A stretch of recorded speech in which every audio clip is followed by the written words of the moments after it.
물질요한 거기에.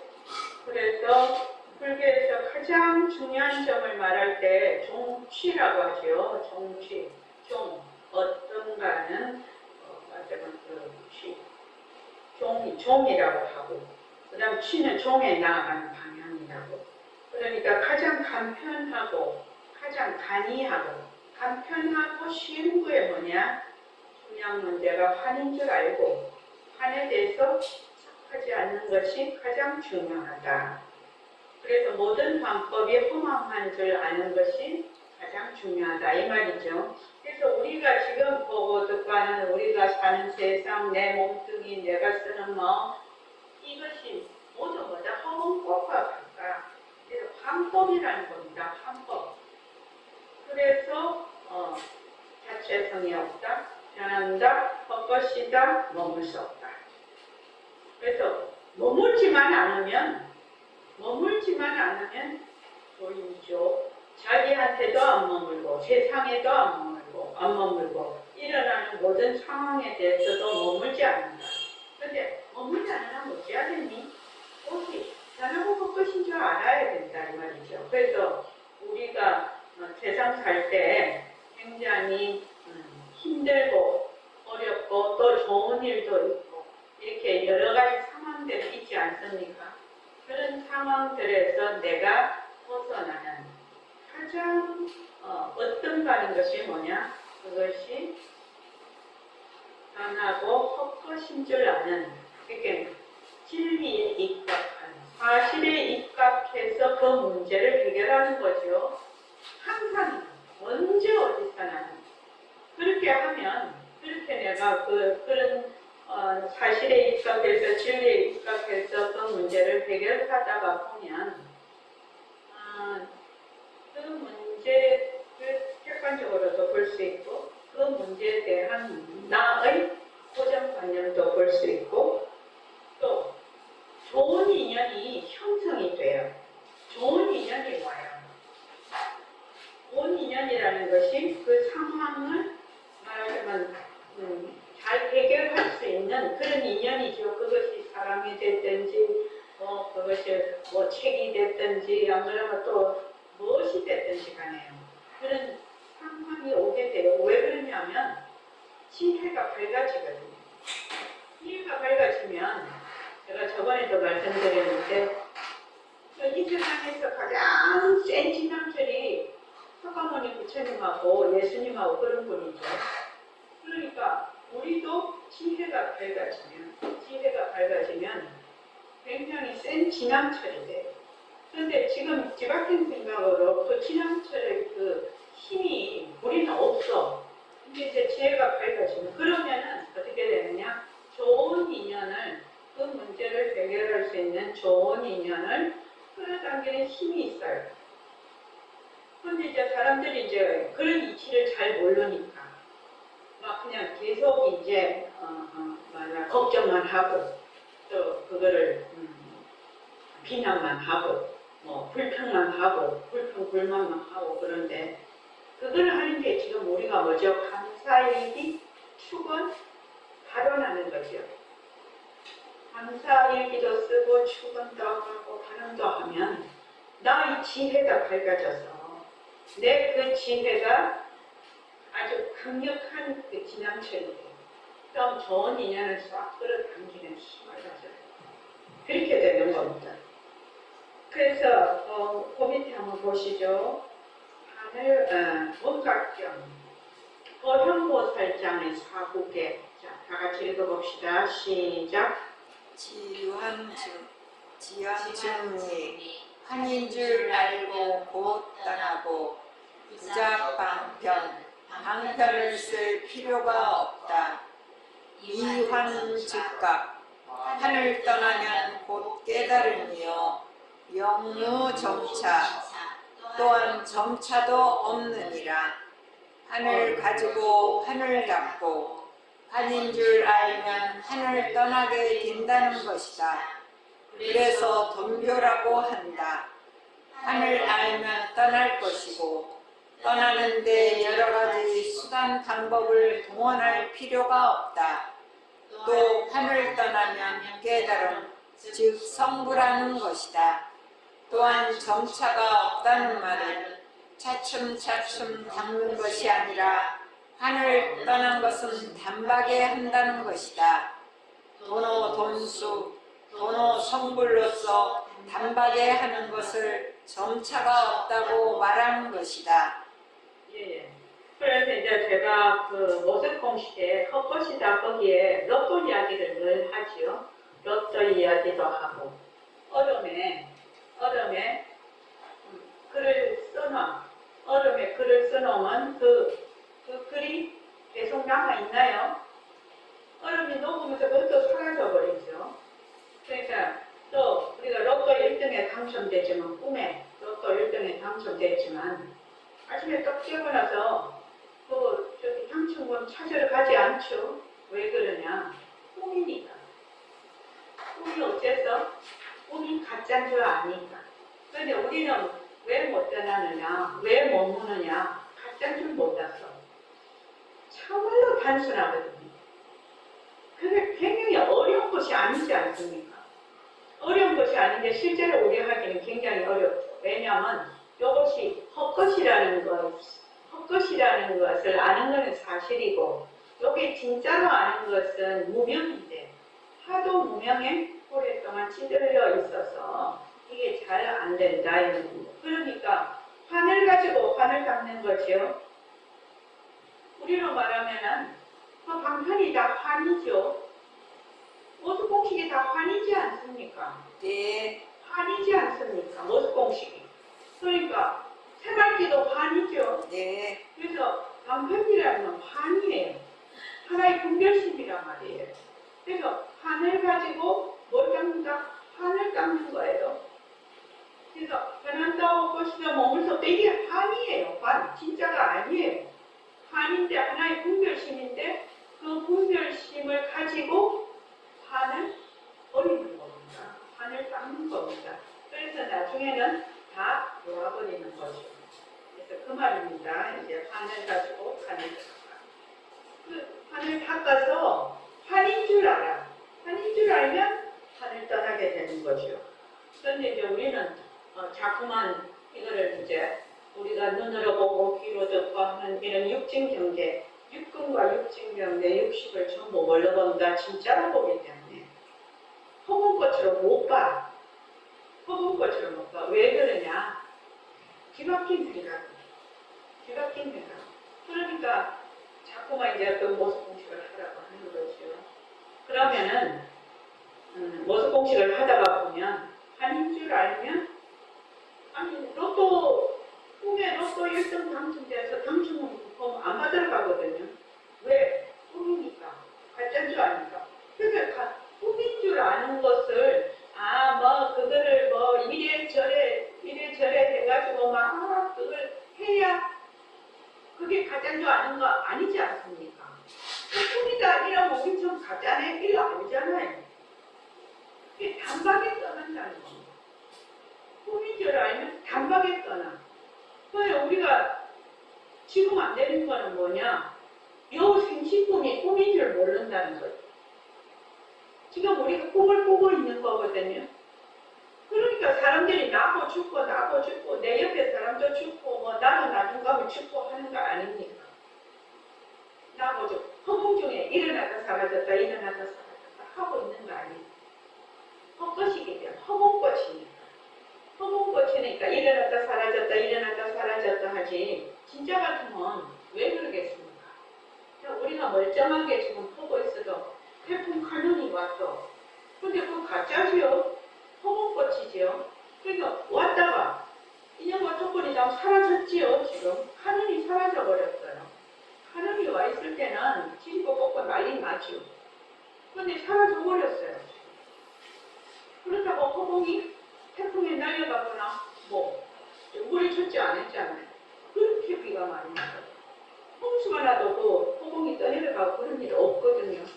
그건 왜 그러냐? 허공꽃이라는 거야. 허공꽃. 그러니까 내 몸도 허공꽃, 네 몸도 허공꽃,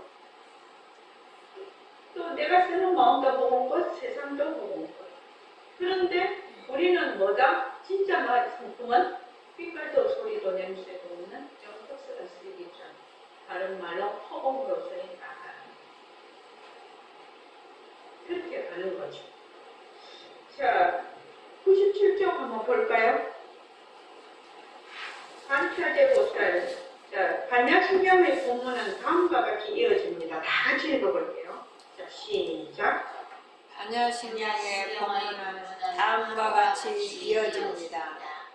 그때 위대한 존재이며 성자인 관자재보살은 심오한 반야 바람일다를 닦는 수행을 철저히 관찰하고 오온조차도 자체적으로 내재하는 실제를 갖고 있지 않음을 명확히 보았다. 예, 거기까지요. 자, 장영도관님, 그 밑에 이 경전에서부터 쭉 한번 읽어봐 주시죠. 이 경전에서 부처님 다음으로 만나게 되는 인물은 관자재 보살입니다. 보살이라는 말은 티베터 번역에서 보듯이 두 단어로 만들어진 복합어입니다. 산스크리트로 보디는 티베터로 장축이고 깨달음이라는 뜻입니다. 산스크리트로 사또와는 티베터어로 센파이고 존재 또는 영웅이라는 뜻으로 쓰입니다. 그래서 이 두 말의 복합어인 장충 센파는 깨달음을 얻은 영웅이라는 뜻입니다. 티베터어로 장축이라는 말의 장은 모든 부정적인 힘을 극복하고 제거했다는 뜻이고 축은 완전한 지혜를 깨달았다는 뜻입니다. 영웅적인 존재를 의미하는 센파는 위대한 자비심을 지닌 보살의 자질을 가리킵니다. 보살들은 자비심으로 가득 차서 중생에 대한 관심을 결코 거두지 않고 항상 중생들이 행복하도록 보살피고 그 행복을 지켜주기 위해서 헌신하는 존재라고 합니다. 이와 같이 보살이라는 이름 자체가 자비심으로 모든 중생들을 염려하며 그들이 깨달음을 얻을 수 있도록 지혜를 가지고 돕는 존재를 가리킵니다. 보살이라는 말 자체가 무한히 이타적인 존재의 중요한 특성들을 담고 있습니다. 여기에서 특별하게 언급된 관자재 보살을 아왈로키테수아라, 티베트어로는 젠레식이라고 부릅니다. 젠레식이라는 이름의 뜻은 위대한 자비심으로 중생에게서 절대로 관심을 떼지 않고 그들을 깊이 염려하며 항상 지켜보고 있는 존재를 말합니다. 그를 로케슈아라라고도 부릅니다. 티베트어로는 직텐 왕축이라고 하는데 깨달음을 얻은 세상의 지도자라는 뜻입니다. 반야신경에는 관자재 보살이 제10지 보살의 형태로 나타납니다. 그 다음에 이어지는 것은 그때 위대한 성자인 관자재 보살은 심오한 반야바라 밀다를 닦는 수행을 철저히 관찰했다는 구절이 나옵니다. 이것은 관자재 보살이 심오한 반야바라 밀다를 닦는 방법을 관찰했다는 뜻입니다. 다음 줄에서는 그 방법이 무엇인지를 이렇게 말합니다. 그는 오온조차도 내재하는 실제를 갖고 있지 않다는 것을 보았다. 이것이 바로 반야바라 밀다를 닦았다는 것의 의미입니다. 예. 거기까지요. 우선요. 관자재보살, 우리식으로 관자재보살, 심, 관야바라밀다시 이렇게 돼 있거든요. 관자재보살이 깊은 반야바라밀다를 행할 때, 그 행이 무엇이냐면은 심오한 반야바라밀다를 닦는 행이니까 수행을 철저히 관찰했다. 네, 지금 여기서는 그렇게 나오죠. 관찰했다는 주제는 행심, 반야바라밀다 시, 조견, 비추어봤죠. 조견, 비추어보죠. 무엇이? 오온. 조견, 오온.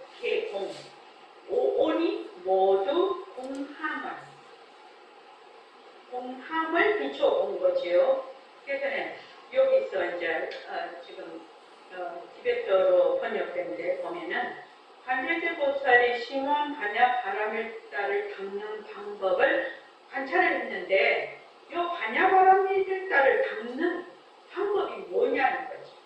지금 반야 바라밀다를 닦는 방법이 그 방법이 뭐냐? 오온조차도 오온이라는 것이 바로 나다 하는 것이거든. 인간이라는 것이거든요. 나, 몸과 몸뚱이와 정신, 그러니까 색수상 분식이죠. 그러니까 나라는 것조차, 오온조차도 뭐다? 공하다. 내재하는 실제를 가지고 있지 않다. 그러니까 실체가 없다. 공하다. 라는 것을 보았다. 이것이 바로 반야 바라밀다를 닦는다는 것의 의미입니다. 그러니까 우리가 만약에 인연과 조건으로 생긴 몸뚱이 하나다 뻣뻣이다 머물 수 없다 이렇게 돼. 그래서 몸뚱이를 찾습니다. 그 몸뚱이라는 것이 원래 변하고 뻣뻣이고 자체성이 없고 머물 수 없는 것이구나 이렇게 하는 것이 바로 뭐다? 반야 바라밀다를 닦는다는 의미는 지혜를 닦는다. 내가 아무리 모습 공식을 가지고 그렇게 얘기해도 잘 안 믿죠. 여러분들이 잘 안 믿죠. 여러분들이 모습 공식을 쭉 하면 그게 깨달음이 된다고 자꾸만 얘기를 해도 잘 안 믿죠. 그러니까 이건 뭐냐? 반야 바라밀다니까 지혜를 닦는 아주 뭐냐면 지혜를 닦으려면 어떻게 해야 되나? 오온조차도 내재하는 실제를 가지고 있지 않아. 다른 말로 하면 연기와 공성에 대해서 투철하게 관찰한다는 겁니다. 그 말입니다, 지금. 그죠? 색, 수, 삼, 행식이 전부 다 뭐다? 인연과 조건으로 이루어졌거든. 인연과 조건으로 이루어진 허공꽃이라, 허공꽃. 그러니까 변하고 자체성이 없고 변하고 헛것이고 머물 수가 없어. 그래서 오온조차도 공함을 내재하는 실제를 갖고 있지 않다. 그러니까 허공으로서의 오온이죠. 오온도 허공성이죠. 공성이죠. 그래서 반야 바라밀다를 바꿨다는 것의 의미라는 겁니다. 이해되십니까? 예. 거기에 자체성이 없다, 내재하는 실체가 없다. 그러니까 연기와 공성에 대해서 자세히 관찰을 하는 것이 바로 반야 바라밀다를 닦는다는 의미라는 겁니다. 그러니까 여러분들 모두 공식을 하면 어떻게 된다? 반야 바라밀을 닦는 거죠. 지혜를 닦는 거죠. 사실을 바탕으로. 사실을 사실대로 알아서 사실을 사실대로 행하는 거죠. 그죠? 그래서 좀 이렇게 딱 이제 달라이라마가 얘기를 하면 좀 믿음이 오죠. 그렇죠? 이게 뭐냐? 권위라는 거야, 권위. 자, 그 다음에 안 읽으신 분이 누구시에요? 저기, 일공 선배님.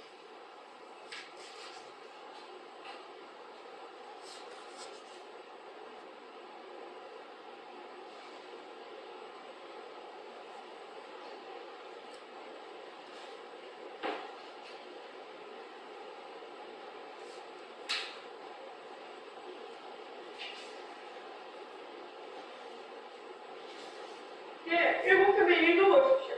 네. 일반적으로 말해서 부처님의 가르침을 적어 놓았다는 경전들은 세 종류로 분류된다고 합니다. 첫째, 실제로 부처님이 말씀하신 것을 적은 경전들과 둘째, 부처님을 대신해서 보살님들이나 부처님의 제자들이 말씀한 것을 적은 경전들과 셋째, 부처님이 보살이나 제자에게 직접 영감을 주어 그들을 통해서 가르침을 편 내용을 적은 경전들이 있다고 합니다. 반야심경의 서론 부분은 두 번째 범주의 경전에 속하지만 본론 부분은 세 번째 범주에 속합니다. 다음 문장을 보면 알 수 있습니다. 부처님에게서 영감을 받은 타리자 스님은 위대한 성자인 안자제 보살에게 여쭈었다. 심오한 반야 바라밀다를 얻는 수행을 하고 싶은 고귀한 가문의 아들과 딸들은 어떻게 수행해야 합니까? 사리자 스님은 부처님의 지제자 2명 중에 한 명이었고 부처님의 제자들 중에서 공성을 가장 명확히 이해한 사람들 중에 하나였습니다. 반야심경에서 사리자는 단순한 제자가 아니라 높은 단계에 오른 보살로 이해해야 합니다. 본문에서 기술하는 것처럼 부처님은 이 특정한 가르침을 실제로 말씀하지는 않았습니다. 부처님은 심오함의 표현이라고 불리는 다양한 현상 삼매 속에 머물고 있습니다. 그러나 부처님의 삼매의 힘은 반자재 보살과 사리자로 하여금 이 대화를 하도록 영감을 불어넣었습니다. 그 대화가 이 반야심경에 담긴 가르침을 만들어냅니다. 사리자의 질문을 소개하면서 반야바라밀다에 대한 가르침의 본론이 시작됩니다. 네. 여기 보면은 경전에 3가지가 있다고 하죠. 부처님이 실제로 말씀하십니다.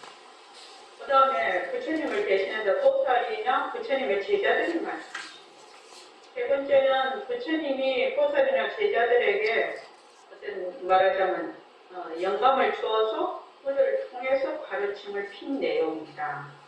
그런데 이제 이 반야심경을 본 본론은 반자재보살 행심 이제 우리의 구마라스의 번역에는 이 3번째 이런 것이 이제 잘 나타나지 않지만 티베트의 번역본에는 이렇게 돼 있다는 겁니다. 그래서 부처님께서 이번에 직접 설하신 것이 아니라 부처님에게서 영감을 얻은 사리자 스님이 사리자 존자가 반자재보살과 이제 대화를 해서 이제 얘기를 하는 거죠. 지금요. 그래서 부처님 수제자 중에 공성을 가장 잘 이해하는 분이 금강경에 나온 수거리 존자.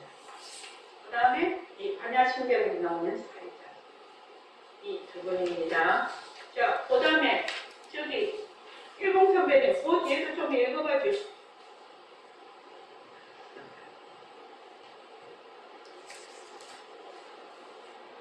고귀한 가문의 아들과 딸들.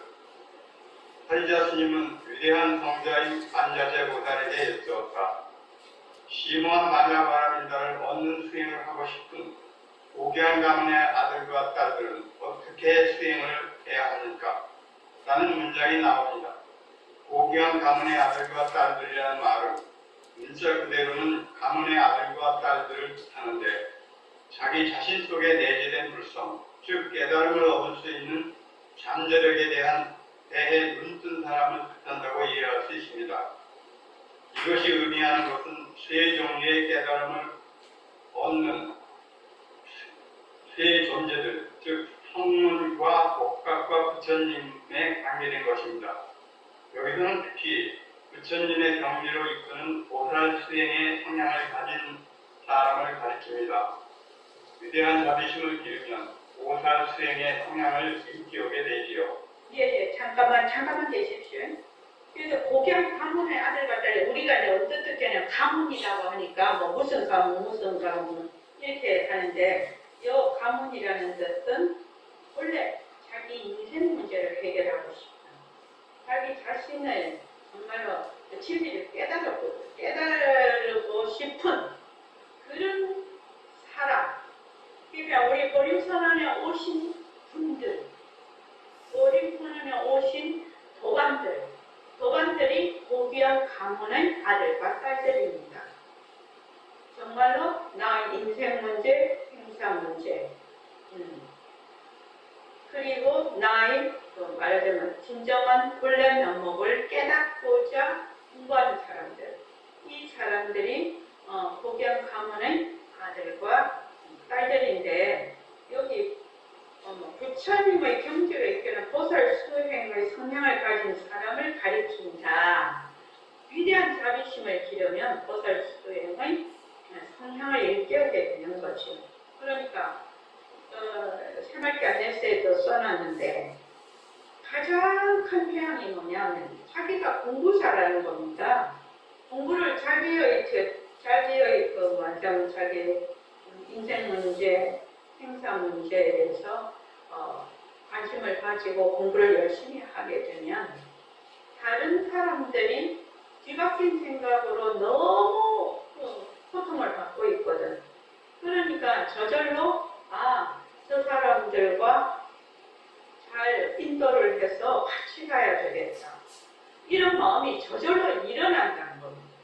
그래서 지혜와 자비는 서로 시너지 효과가 있어요. 지혜가 증장이 되면 자비심이 증장이 되고 자비심이 증장이 되면 더욱더 자기가 공부를 열심히 하게 되죠. 그래서 이게 새의 두 날개와 같다. 지혜와 자비는 이렇게 말을 하죠. 자, 그 다음 읽어보십시오. 그래서 이 구절은 육바라밀다 수행을 깊이 존중하는 수행자들과 관계됩니다. 육바라밀다는 보살의 주요 수행입니다. 보살은 모든 중생들을 고통에서 해방시키기를 연명하는 강한 자비심으로 가득 차 있는 존재입니다. 그런 강한 자비심이 가슴을 적시면 보살 수행을 시작하고 싶은 성향을 일깨웁니다. 고귀한 가문의 아들과 딸들은 이런 자비심이 생기고 보살 수행을 좋아하는 마음이 일어난 사람들입니다.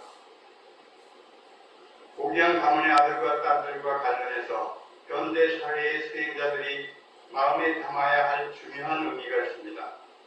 아냐바라미타 수행의 효과에 관한 남녀의 차별이 없다는 것입니다. 실제로 모든 불교 수행에 있어서 남녀의 차별이 없는 것이 사실입니다. 예를 들면 불교가 계속 살아남으려면 반드시 지켜야 하는 계율에 관해서 살펴봅시다. 예, 잠깐만요. 10선배님 목소리 괜찮습니까? 네. 말하십니까? 네. 예, 그럼 더 읽어주시죠. 승원에서 세 가지의 의례를 율장에 따라서 실행한다면 부처님의 가르침도 살아있는 것이고 실행하지 않는다면 불법도 없는 것이라고 합니다. 승원에서 실행되는 계율들을 자세히 분석해보면 남녀 수행자들에게 동등한 기회가 주어진다는 것을 알게 될 것입니다. 율장에는 비구계와 비구니계를 두는 전통이 있고 남녀 수행자가 각각 서약하는 실제적인 계율들에 관해서는 어느 것이 높고 어느 것이 낮다고 생각되지 않습니다. 비록 고대 인도 사회의 문화적 편견 때문에 비구등들이 비구니 스님들보다 어른 대접을 받았지만 비구계와 비구니계 자체에 서열되어 있는 것은 아닙니다. 불교의 가르침 자체에는 남녀 구분이 없기 때문에 어떤 사회와 시대의 성적 차별을 율장에 적용하는 관습이 있는지를 면밀히 살펴보고 개정할 수도 있다고 나는 생각합니다. 개혁과 수정이 필요한 부분이 있을지도 모릅니다. 예를 들어 티베트의 승가제도에서는 근본 설일체 유구의 율장은 따릅니다. 이 유구의 전통에 따르면 비구니계의 수계식은 비구들과 비구니들이 함께 모인 데서만 받을 수 있습니다. 그러나 현재는 비구니 승간이 없어졌기 때문에 티베트 불교의 율장으로는 비구니계를 받을 수 없다는 말이 됩니다. 나는 이 불공평한 사회를 바로잡고 싶어하는 사람들에게 공감하지만 율장을 수정하려면 많은 사람들이 모여서 논의하고 합의해야 합니다. 한 개인이 결정할 수 있는 일이 아니니까요. 더구나 상자부 불교나 티베트 불교나 중국 불교 같은 많은 불교 교단들이 공통으로 율장을 실천하고 있기 때문에 율장의 내용을 수정하려면 교단들 사이에 논의가 필요합니다. 다양한 교단에서 자기들의 율장에서 일반적인 계율과 예외적인 계율들이 무엇인지 철저히 연구한 다음에 변화하는 시대와 문화에 맞추려면 어떻게 하는 것이 최선인지를 함께 상의할 수 있을 겁니다. 이 문제는 아주 진지하게 생각해 봐야 합니다. 네. 이제 말씀은 이제 이렇게 했는데 비구와 비군 한국에서 비구와 비군이는 엄청난 차별을 하고 있습니다. 엄청난 차별이 있어서 이것을 바로 잡아야 됩니다. 왜냐하면 앞으로 한국 불교계가 살아남으려면 비구니의 활동이 굉장히 활발해야 됩니다. 지금 출가하시는 분들이 나이를 많이 60대까지 올렸는데도 출가하는 사람들이 엄청나게 모자라거든요. 그러면은 이 비구니 스님들이 정말로 공부도 많이 하시고 원래 그런 거 있잖아요. 비구니 절에 가면 깨끗하고 살림도 잘하고 절도 아주 융성하게 돼 있다는 겁니다. 그렇게 딱 잘해놓으면 비구 스님이라도 싹 뺏어간다는 거거든요. 그런 말이 있어요. 그래서 또 비구니 스님이 아무리 출가하신 지 오래되셔도 비구 스님이 나이가 어려서 꼭 거기다가 예를 든다는 겁니다. 그게 말도 안 되죠. 그런 거는 말. 근데 이제 그게 간접적으로 너무 오래 내려왔기 때문에 이것이 타파가 되려면 상당히 많은 시간이 걸릴 것 같아요. 자, 103쪽 보십시오. 불성. 자, 저기 승경수 교관님 한번 읽어볼까요? 불성, 고귀한 가문의 아들과 딸들이라는 표현은 보살 수행을 좋아하는 마음이 생긴 사람을 가리킨다고 앞서 말했었죠. 성이라는 말은 산스크리트로 오스라인데 대성불교 경전과 대성경전이 아닌 경전에서 서로 다른 뜻으로 사용됩니다. 대성경전이 아닌 경전에서 오스라는 적당한 욕망이나 만족할 줄 아는 마음과 같이 정신수행에 도움이 되는 기질들을 가리킵니다. 그러나 대성경전에서 오스라는 자신의 진정한 본성을 가리키며 불성이라고도 부릅니다. 우리가 말하는 성이죠. 본성. 상주진심, 성정량찰. 우리의 변하지 않는 진심은 그 본성이 이렇게 본성이 청정하고 강량하다. 우리의 성은 우리 본래 면목의 본성은 빛깔도 소리도 냄새도 없으면서 연극들은 슬기짜리다. 이렇게 할 때 그 성은 바로 불성을 가리킨다. 이 말입니다. 자, 그 다음에 읽어보십시오.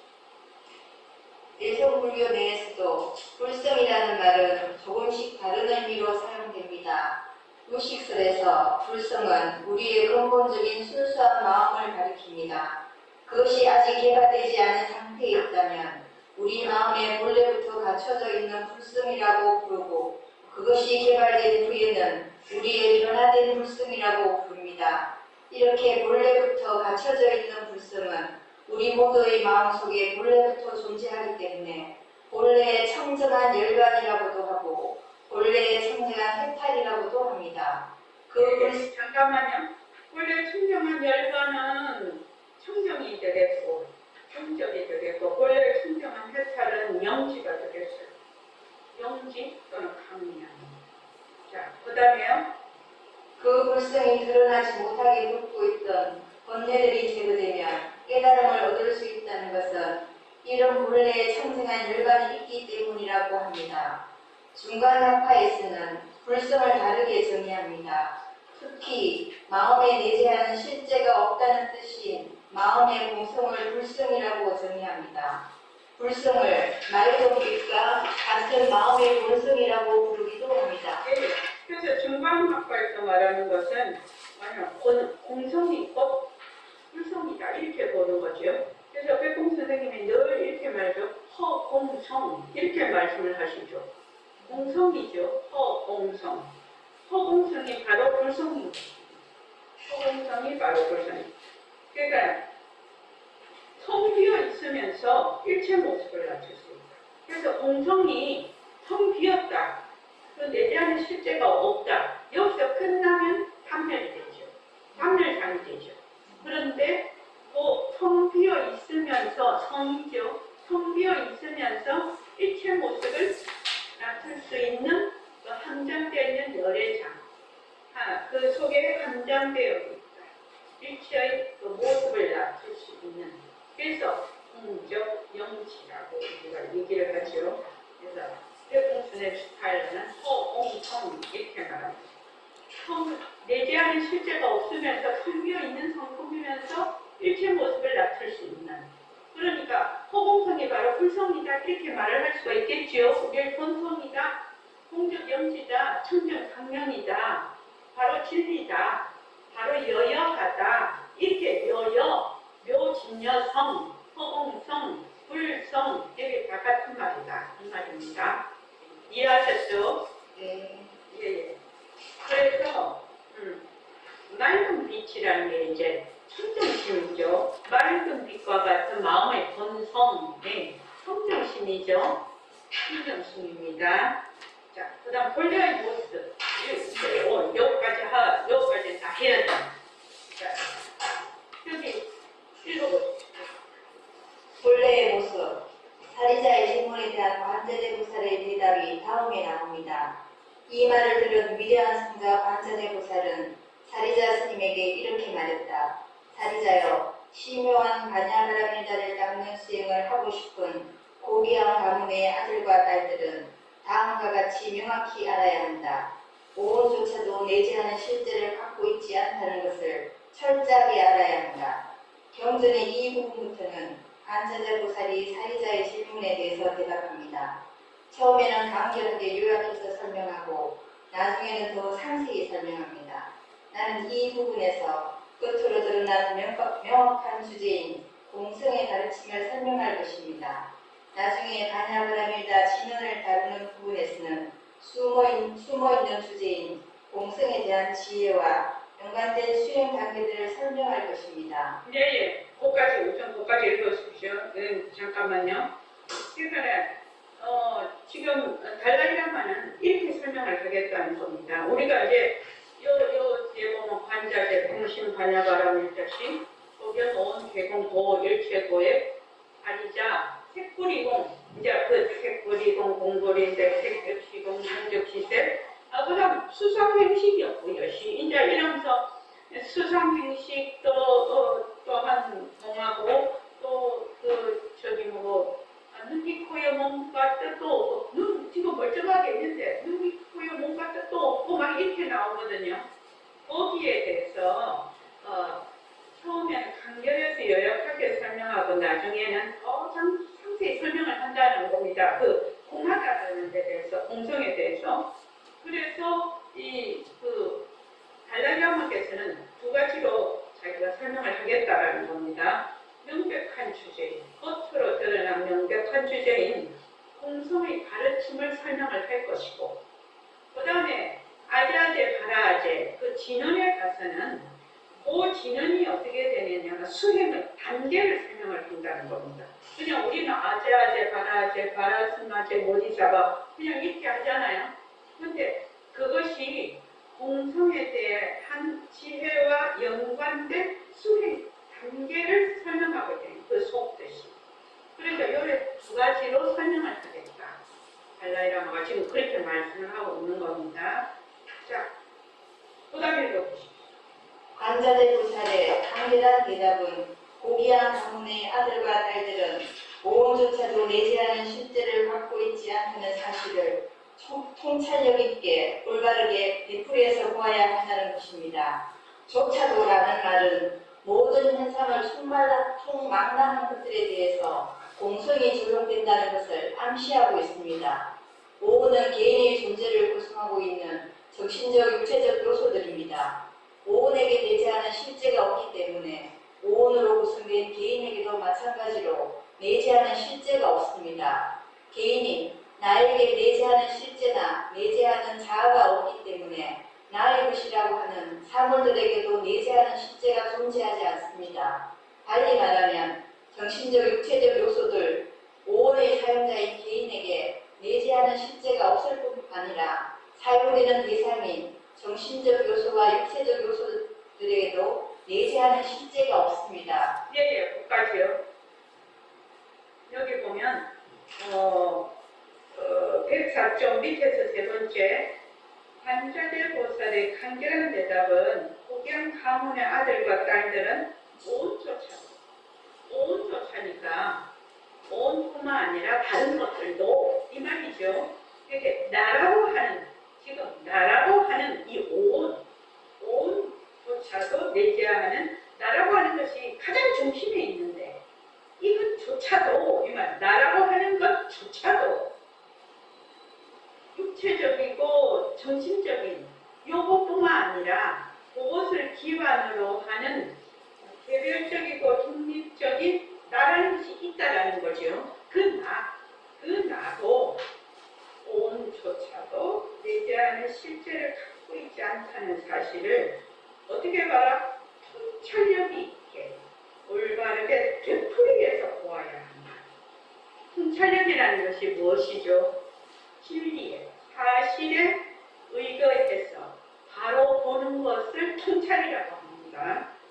그러니까 사실 통찰력 있게 어떻게 올바르게 되풀이해서 계속 보아야 되는데 한번 쳐 보고 한번 그냥 해도 되는 것이 아니라 계속 연습을 해야 된다는 얘기죠. 지금 계속 연습을 해야 된다. 그래서 만약에 몸과 정신작용이 내재하는 실제가 없다면 어떻게 공부를 해야 될까? 몸과 마음이 내재하는 실제가 없다면 우리가 어떻게 공부를 해야 돼? 이런 질문이 나오죠. 거기에 유마경의 미륵보살품에 이런 글보가 나옵니다. 유마경도 참 너무나 좋은 경전이라서 우리라는 것도 불가이신 듯 그러니까 몸도 얻을 수 없고 마음도 얻을 수가 없다라고 거기 글 구절이 나오거든요. 몸도 얻을 수 없고 마음도 얻을 수 없는 것을 알면 아는 것이 바로 공부하는 방법이라. 그렇게 유마경에 나와요. 보리라는 것은 지혜라는 것은 불가이신 듯 몸도 얻을 수 없고 불가이신 듯 마음도 얻을 수 없다. 그것이 바로 보리라는 거죠. 지혜라는 겁니다.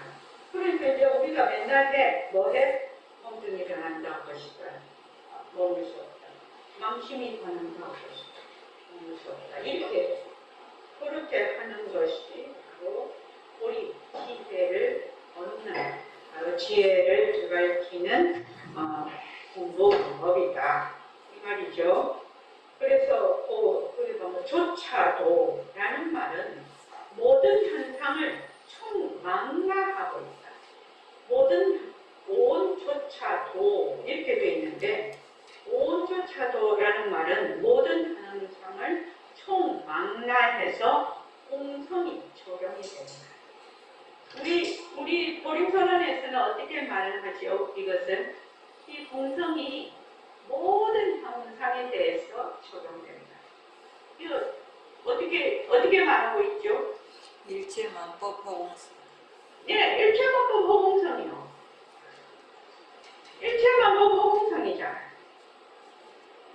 허공으로서의 나, 허공으로서의 지구, 허공으로서의 좋다, 허공으로서의 싫다, 허공으로서의 달, 허공으로서의 장마, 허공으로서의 태풍. 다 이렇게 되죠. 그래서 일체만법이 허공성입니다. 그래서 백공생 맨날 하시는 말씀이 허공성이 아닙니다. 이렇게 얘기하고 계시죠. 여기 보면 오온이라는 것은 개인의 존재를 구성하고 있는 정신적, 육체적 요소들이다. 오온이 색, 수, 산, 행, 식이죠. 그래서 색에도 내재하는 실제가 없고 수상행식도 내재하는 실제가 없기 때문에 오온으로 구성된 개인, 나라는 것도 마찬가지로 내재하는 실제가 없다. 개인이 나에게 내재하는 실제나 내재하는 자아가 없기 때문에 나의 것이라고 하는 사물에도 내재하는 실제가 없다. 내가 실제가 없기 때문에 나의 것이라는 것도 실제하는 것이 없다. 달리 말하면 정신적, 육체적 요소들인 오는 사용자인 말하자면 개인의 내재하는 다른 말로 하면 아상이죠. 아상에도 내지 않은 실제가 없을 뿐 아니라 사용되는 대상인 먼저 색수상 hình식, 몸과 정신이죠. 정신적 요소와 육체적 요소들에도 내지 않은 실제가 없다. 굉장히 지금부터 굉장히 중요한 문제, 반야신경 이제 본론으로 들어가고 있죠. 본론으로 들어가고 있는데 우리가 이제 매 공부를 했어. 인형과 조건으로 생긴 모든 모습이 뭐다? 자체성이 없고 변하고 헛것이고 머물 수가 없다. 우리는 매 그렇게 공부를 했죠. 공부를 하는 것이 지금 이렇게 나오고 있습니다. 자, 그 다음 읽어보십시오. 윤경수. 그렇게 생각하면 구성되어 생긴 모든 현상들에는 내지 않은 실제가 없다는 사실을 알게 됩니다. 구성된 모든 현상들에게 내지 않은 실제가 없는 것과 마찬가지로 구성되지 않은 현상들에도 내지 않은 실제가 없습니다. 윤회의 얽매인 중생들에게 내지 않은 실제가 없는 것과 마찬가지로 모든 부처님들에게도 내지 않은 실제가 없습니다. 공성 자체에도 내지 않은 실제가 없다는 것을 아는 것이 매우 중요한 일이죠. 예.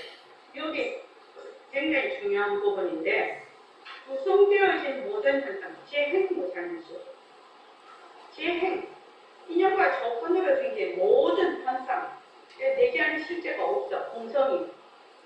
그런데 구성된 모든 현상들에게 내지 않은 실제가 없는 것과 마찬가지로 구성되지 않는 현상, 그래, 우리가 말하자면 절대성도 허공성, 그죠? 절대성도 허공성, 상대성도 허공성 이렇게 만나죠. 상대성이 허공성인 건 알겠어, 공성인 건 알겠어. 그런데 절대성도 공성이라는, 왜냐면 공성이 내지 않은 실제가 없기 때문에, 공성이라는 것이 내지 않은 실제가 없기 때문에 그렇습니다. 그래서 중생도 공성, 부처님도 공성, 공성도 공성이에요. 이해되시죠? 그 절대성이라는 게 뭐가 있으면, 절대성이 공성이 아니면 일체의 모습을 나타낼 수가 없지요. 그래서 부처님도 공성, 중생도 공성, 공성도 공성. 요 말이 굉장히 중요한 말입니다. 부처님도 공성, 중생도 공성인데 공성도 공성이라는, 공성이라는 것이 무슨 실체가 있는 것이 아니다. 허공성도 허공성, 허공성도 허공성. 그래서 만약에 공성에 들어앉으면 그것은 잘못된 뒤바뀐 생각입니다. 공성이라는 것이 실제하는, 내지 않은 실제가 없다라는 얘기입니다. 이거 굉장히 중요한 부분입니다. 절대성도 허공성, 상대성도 허공성, 허공성도 허공성. 이해되시죠? 네. 그 어느 곳에도 들어앉으면 안 된다. 자, 그 다음에 읽어보십시오. 이렇게 내지 않은 실제가 존재하지 않는다고 보증하는 과정을 끝내고 나면 아무것도 존재하지 않는다는 결론에 도달하지 않을까 하는 불안이 생길 겁니다. 그러나 공성이 무엇을 의미하는지를 정확히 알면 그런 결론은 나오지 않는다는 걸 알게 될 겁니다. 예, 우리 이제 그러죠. 허공성이야. 일체만법의 허공성인데 그 허공성 중에서 어떻게 해요? 일체 모습을 낮추죠. 공성이기 때문에 일체 모습을 낮출 수가 있지. 빈 성품이기 때문에 일체 모습을 낮출 수가 있지. 빈 성품이 아니면 한 개라도 있으면 어떻게 돼요? 거기에 정해지죠. 정해지는데 빈 성품이기 때문에 인연과 조건에 따라서 이제 그 모습을 낮춘다.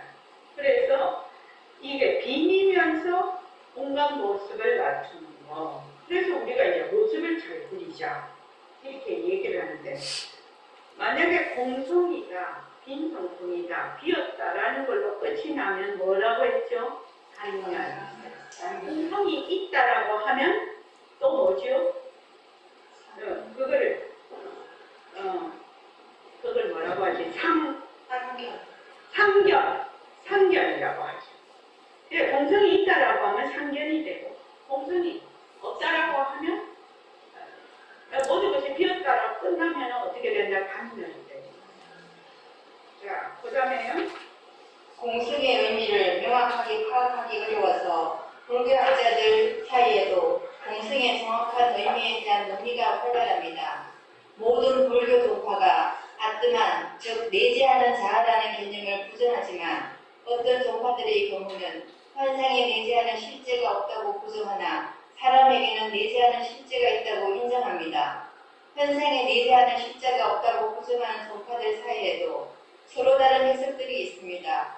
어떤 종파들은 어떤 현상들을 선택해서 그것들에게 내재하는 실제가 없다고 하는 반면에 어떤 종파들은 모든 현상들에게 내재하는 실제가 없다고 생각합니다.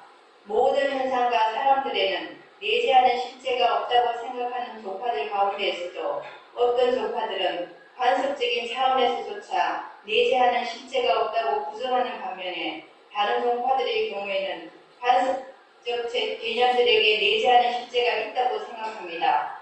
추측컨대 이렇게 다양한 견해들을 둘러싸고 광범위한 토론이 벌어졌을 것입니다. 그것에 대해 관해서는 나중에 설명하겠습니다. 내가 여기서 강조하고 싶은 점은 광자대 보살이 오온에 내재하는 실제가 없다는 것을 알아야 한다고 말한 것은 오온이 존재하지 않는다는 뜻이 아니라는 점입니다. 오온이 공했다라는 것은 오온이라는 것이 단면, 아무것도 없다라는 말이 아니고 허공의 그 중생의 업식에 따라서 허공꽃처럼 나타나는 거죠. 지금 여러분들 보고 있지 않습니까? 현재로 보고 있지 않아요. 세상도 보고 남도 보고 나도 보고 있지 않아요. 보고 있지 않습니까? 그래서 절대성과 상대성은 둘이 아니다.